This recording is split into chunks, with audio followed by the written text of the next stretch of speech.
Hello hi friends, welcome back to Manasavi టీవీకి అయితే స్వాగతం. అయితే ఈరోజు మరి చెప్పే టాపిక్ ఏంటంటే చాలా చాలా ఇంపార్టెంట్ టాపిక్గా మనం చెప్పాలి. ఎందుకంటే డబ్ల్యూసీఎల్లో మరి ఈ మ్యాచ్ అనేది భారత్కి చాలా చాలా ఇంపార్టెంట్గా మనం చెప్పాలి. Bharat champion versus Australia champion, వీళ్ళిద్దరూ కూడా మంచి టఫ్ ఫైట్గానే నడిచిందని చెప్పొచ్చు. గతంలో 2 మ్యాచ్లు అనేది జరిగింది. వీళ్ళిద్దరికి కూడా ఒక్కొక్క మ్యాచ్ అనేది గెలిచారనేది మనం చెప్పొచ్చు. ఎక్కడ అంటే లీడ్స్ అనేది జరుగుతుంది. లీడ్స్ పిచ్ ఎవరైతే టాస్క్ వేస్తున్నారో వాళ్ళైతే బ్యాటింగ్ అనేది ఎంచుకుంటారో లేకపోతే బౌలింగ్ అనేది ఎంచుకున్నారో నాకు తెలిసినంత వరకు కూడా 180, 240, 250 వరకు కూడా వచ్చితే చాలా చాలా బెటర్గా నాకైతే అనిపిస్తుంది. మరి కొట్టకుండా ఉండాలంటే 130, 140 కానీ వచ్చిందని చాలా కష్టంగా ఉండే ఛాన్స్ ఉంది చేసింగ్లో. హెడ్ క్రికెట్లో చూసుకున్నా మరి సమాన ఉద్యోగులుగా ఉన్న బ్యాటింగ్లో ఇటు ఇండియన్ ఛాంపియన్ పరిస్థితి కూడా చూసుకున్నా అధ్వానంగానే ఉందని చెప్పచ్చు. ఒక బిన్ని అయితే మొన్నసారి రాణించాడు కానీ అందరూ కూడా ఫెయిల్యూర్స్ అయ్యారు. ఫామ్లోకి అయితే రావాల్సిన పరిస్థితి ఉంది.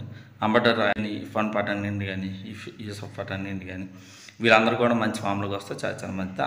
హర్భజన్ సింగ్ అనేది తీసుకుంటే చాలా చాలా బెటర్. అంటే నాగిని తీసేమన్నా హర్భజన్ సింగ్కి అవకాశం ఇస్తే చాలా చాలా మంచిదని నాకైతే పెద్ద అభిప్రాయంగా నాకైతే అనిపిస్తుంది.